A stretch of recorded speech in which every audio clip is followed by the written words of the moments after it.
Welcome करती हूँ हमारे channel let's learn about medicine. उम्मीद है आप लोग खैरियत से होंगे।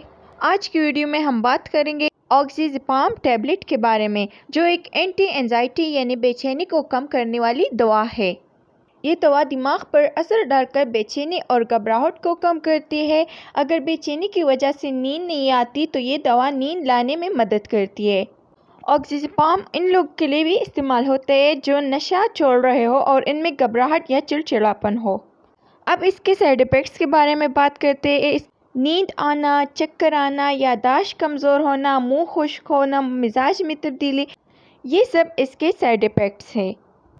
अगर किसी को सांस लेने में दुश्वारी हो, सूजन या शदीद कमज़ोरी या उलझन हो तो इस हालत में डॉक्टर से फ़ौरन रब्ता करें। अब इसके डोजेज के बारे में बात करते हैं। बालिग अफराद के लिए 10 से 30 मिलीग्राम रोज़ाना 1 से 3 खुराकों में तकसीम करके दी जाती है।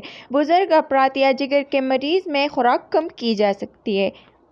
और अगर किसी को नींद नहीं आती तो रात को सोने से पहले 15 मिलीग्राम तजवीज़ की जा सकती है। लेकिन अगर कोई हामिला या दूध पिलाने वाली ख़वातीन हो तो डॉक्टर से मशवरा ज़रूर करें। सारी दवाइयों को डॉक्टर के मशवरे के मुताबिक लेनी चाहिए। अगर आप लोग को ये वीडियो पसंद आ गई हो तो हमारे channel let's learn about medicine को सब्सक्राइब करें, प्रेस द बेल आइकन, ताकि आप लोग को नेक्स्ट वीडियो का नोटिफिकेशन मिल सके।